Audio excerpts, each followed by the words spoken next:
माता दी। जय श्री राम।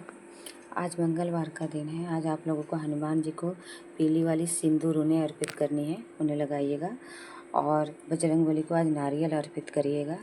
और अपने ऊपर से भी जितने भी प्राणी घर में हों, एक एक अपने ऊपर से नारियल उतार के पानी में विसर्जन कर दीजिएगा। रोड पे नहीं रखना है, डस्टबिन में नहीं फेंकना है, क्योंकि अपने ऊपर से अपनी तकलीफ़ें दूर करनी है, पर किसी और को भी हमें तकलीफ़ें वो नहीं देनी है। इसीलिए रोड पे मेरा हाथ जोड़ के आप लोगों से निवेदन है कि रोड पे ना रखें, पानी में विसर्जन कर दें। और ये उपाय ज़रूर करें। और मेरा मानना है हर मंगलवार को करें। अगर हर मंगलवार को नहीं कर पा रहे तो आज आप ये उपाय ज़रूर करें। जिसके पास अगर स्थिति सही नहीं है, नारियल नहीं खरीद पा रहा है, वो नींबू ही कर दे अर्पित। अगर वो भी नहीं कर पा रहा है, मेरे कहने का मतलब है नमक ही अपने ऊपर से वार के आप लोग पानी में विसर्जन कर दें, पर करें ज़रूर, नज़र ज़रूर उतारें। जय माता दी।